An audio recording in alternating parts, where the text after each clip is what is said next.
This is James Fetzer, a philosopher and political analyst from Madison, Wisconsin. This video is an exclusive for Mr. Karamini and Channel One's Magazine News.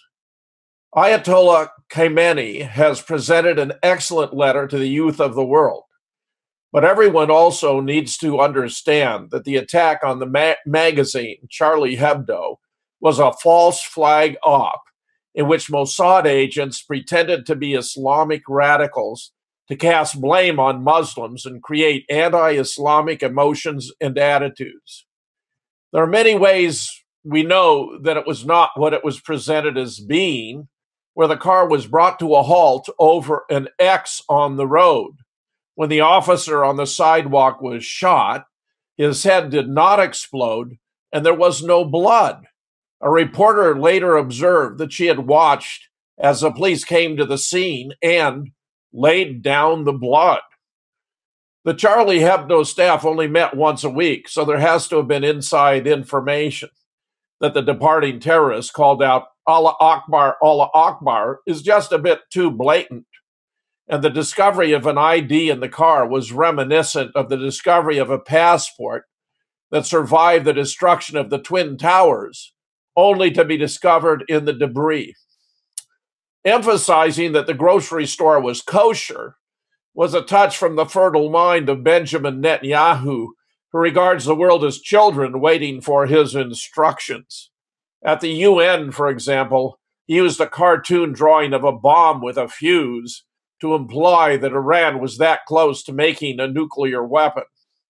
What he doesn't tell you is that all 16 of the U.S. intel agencies converged in the conclusion that Iran was not developing nuclear weapons as long ago as 2007, a conclusion that they reaffirmed in 2011. So U.S. foreign policy has been inconsistent with the best U.S. intelligence for the last 7 or 8 years. And the sanctions that the U.S. is imposing on Iran are a form of collective punishment that the Nuremberg Tribunal declared to be a war crime at the end of World War II. So the U.S. has been committing war crimes by its sanctions on Iran now, where its previous sanctions on Iraq brought about the death of some 500,000 Iraqi infants. Paul Craig Roberts, among others, has an excellent piece on the Charlie Hebdo attack in Global Research. Charlie Hebdo fits a pattern that we have seen again and again, where a staged event has been promoted as though it had been caused by very different players than those who actually brought it about. An expose of 3 of these false flag events, the Boston bombing, Charlie Hebdo, and Sandy Hook, is presented in my article, Media Complicit and Indispensable to False Flag Success, on Veterans Today. The term false flag originated with the practice of pirates to fly the flag of a friendly nation until their ship was near at hand to their target, when they would take down the false flag and then raise the skull and bones, identifying themselves as pirates.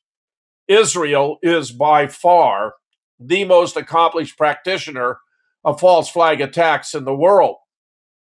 An excellent history has just been published, Israeli false flag and the attack on Reverend Stephen Sizer, where I shall select a sample of a half a dozen ops to illustrate what has been going on.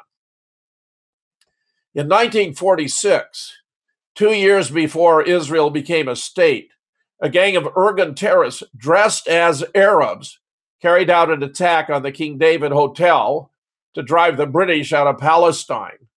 Under the direction of Menachem Begin, they planted bombs in milk crates in the hotel's basement, then detonated them, causing a huge explosion.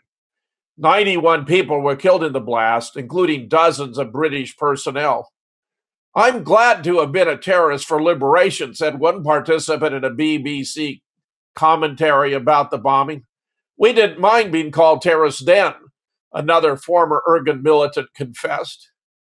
The Stern Gang, another Jewish terrorist organization, assassinated British soldiers as well as foreign diplomats and mediators, such as Sweden's Count Folke Bernadette. That group originally headed by the Jewish supremacist Avraham Stern, even proposed a military alliance with Nazi Germany in 1941, viewing Britain as a greater roadblock to a Jewish state in Palestine than Hitler's regime, which was quite happy to expedite the resettlement of Germany's Jews to the Middle East. Then in 1954, Israel conducted another false flag, this time in Egypt. A terrorist cell of Zionist mercenaries was discovered in Cairo and Alexandria after they tried but failed to detonate incendiary devices in British and American installations. They were discovered after one conspirator prematurely discharged an incendiary device in his pocket, leading to his arrest and the capture of the whole cabal. The Israeli terrorists later confessed to Egyptian authorities that the provocation was planned, organized, and directed by Tel Aviv.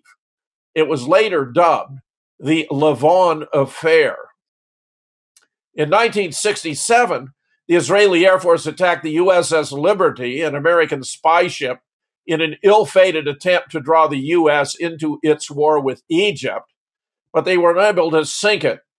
LBJ, who was president at the time, was complicit in the event and even called back U.S. fighters, which had been sent to defend the U.S. ship.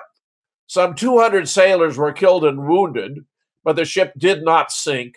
The U.S. did not enter the war, which the Israelis won in 6 days. Israel bombed its own embassy in Buenos Aires in 1992, but when it did not bring about enough deaths, about 24, they blew up the Jewish Community Center, which killed a larger number, around 84. They claimed it had been done with car bombs, but the buildings blew up from the inside out. The idea was to punish Argentina for cooperating with Iran in the development of the peaceful use of nuclear energy.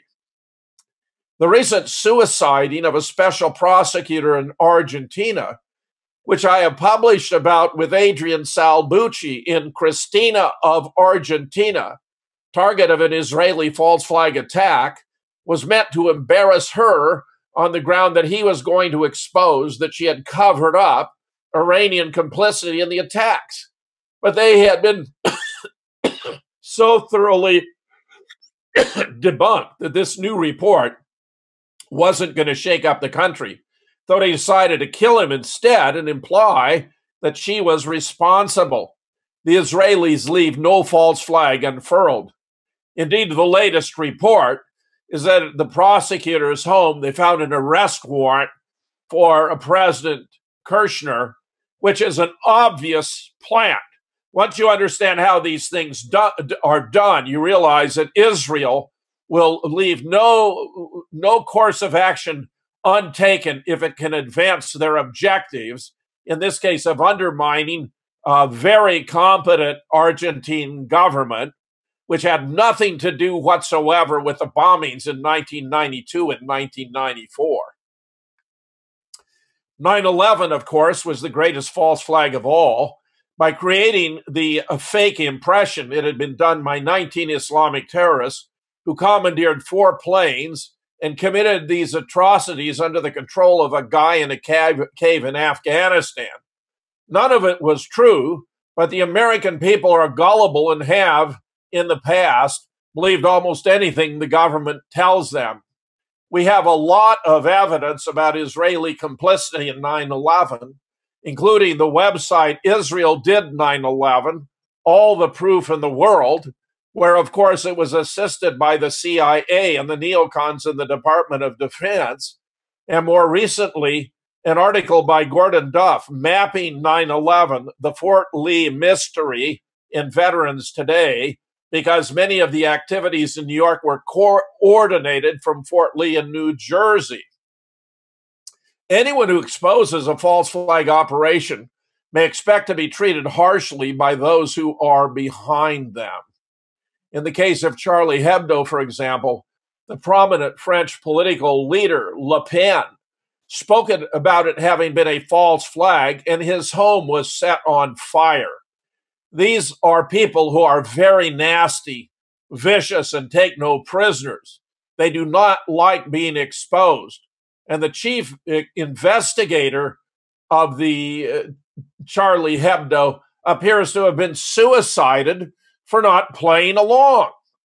France was chosen for this false flag op because it has been a region of great enthusiasm and support for the Palestinians and for the creation of a Palestinian state. The Israeli leaders, especially Benjamin Netanyahu, take a dim view of any nation that supports the creation of a Palestinian state. In this case, it has led to a new crackdown in France against those who are for it and to new legislative proposals to make anti-Semitism illegal throughout the European Union. But where are the laws against anti-Islamic speech? Surely that is just as objectionable as anti-Semitic speech. This shows that France, like other Western nations, has a double standard. They use their power and their laws to benefit Israel while allowing crimes to be committed against Muslims. This amounts to a grave injustice, which the supreme leader addressed in his letter to the youth of the world. When you begin to understand the nature of these false flag attacks, it becomes apparent that the Western world has lost its way from an ethical point of view and plays favorites, especially with Israel. That is wrong and deserves to be condemned.